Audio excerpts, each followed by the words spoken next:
ब्रेकनंतर बातमी आहे मुंबई विद्यापीठाच्या कारभाराची। मुंबई विद्यापीठाचा भोंगळ कारभार विद्यार्थ्यांसाठी काही नवीन नाहीये। परीक्षांचे निकाल अजूनही लागलेले नाहीयेत। विद्यार्थ्यांची मोठी अडचण होते आणि आता यावरनं सगळा राजकीय आखाडा सुद्धा चांगलाच तापलेला आहे।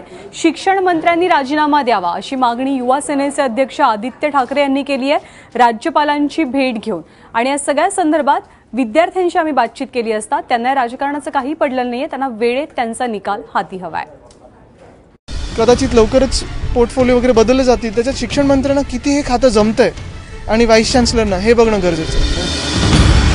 गेल्या काही दिवसात मुंबई विद्यापीठ आणि सावळा गोंधळ हे समानार्थी शब्द झालेत।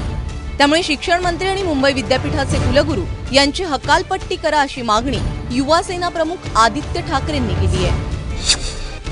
त्यांनी राज्यपाल सी विद्यासागर राव यांची भेटही घेतली आणि विद्यापीठातील तक्रारींचा पाढा वाचला। पण यामुळे आदित्य ठाकरे आणि विनोद तावडेंमध्ये शाब्दिक युद्ध रंगलंय।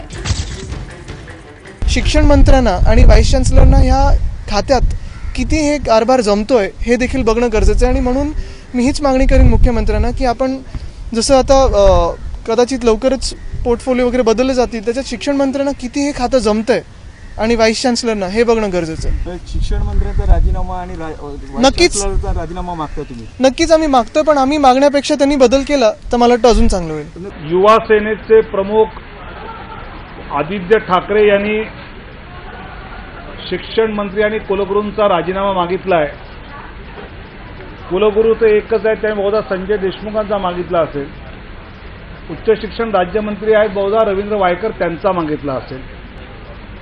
थोडं युवक संघटनेचं काम करताना कधी कधी अभ्यास कमी पडतो, मला मान्य आहे।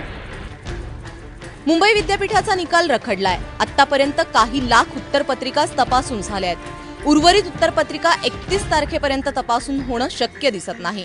त्यामुळे विद्यापीठाने 27 जुलैपर्यंत महाविद्यालयांना सुट्टी दिली आहे आणि प्राध्यापकांना फक्त पेपर तपासणीचं काम दिलंय। शिक्षण मंत्र्यांचं नियंत्रण महाराष्ट्रातल्या या विद्यापीठांच्या कामकाजावर अजिबात दिसत नाही। विद्यापीठाच्या या भोंगळ कारभाराची खरं तर चौकशी केली पाहिजे। इतका उशीर दिरंगाई लावणं आणि मग गडबडीत पेपर तपासणं याच्यावर अनेक विद्यार्थ्यांच्या करिअरवर दुष्परिणाम होऊ शकतो असं मला वाटतं। अद्याप 6,46,622 उत्तरपत्रिकांचं मूल्यांकन करण्याचं काम बाकी आहे। BA, BCom, BSc, अभियांत्रिकी यासारख्या महत्त्वाच्या अभ्यासक्रमाचे शेवटच्या वर्षाचे निकाल रखडले।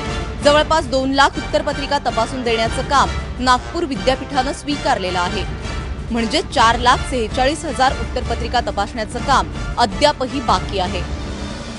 ऑनलाईन परीक्षा झाल्यानंतर असेच काही गोंधळ होतील का याचा आधी विचार करायला हवा होता, कारण जोपर्यंत अजून आपलं ॲडमिशनचं पूर्ण होत नाहीये आणि तिथे गोंधळ थांबत नाहीये आणि ती प्रोसेस व्यवस्थित होत नाहीये तोपर्यंत आपण हा निर्णय थोडासा धीम्या गतीने घेतला असता तर बरं झालं असतं असं मला वाटतं। नेमके हे पेपर चेक करणारे की डोळ्या खालून घालणारे हाच सर्वात मोठा यक्ष प्रश्न आहे। म्हणजे गेल्या मनापासून केलेल्या अभ्यासाला खराच न्याय मुंबई युनिव्हर्सिटी आपल्याला देऊ शकेल का? ही जी कुठेतरी आमची जी धाकधूक आहे ती अजून पणायला लागली। आता उद्या आमचा रिझल्ट आहे म्हणतात आहे, मात्र तो खरंच रिझल्ट लागला जाईल का की त्याची तारीख पुढे ढकलली जाईल? मी युनिव्हर्सिटी ऑफ एडिनबरामध्ये ॲडमिशन घेतली आहे आणि माझं ऑफर कंडिशनल आहे, पण ती कंडिशन आहे की जर मला रिझल्ट मिळाले तरच मला ॲडमिशन फुल मिळू शकते। पण रिझल्ट यायला अजूनही सांगितलं की 28 ते 15 ऑगस्टपर्यंत म्हणजे येऊ शकतात, पण आता आज सांगितलं की 31 पर्यंत येणार। पण आम्हाला हे काही म्हणजे वाटत नाही आहे।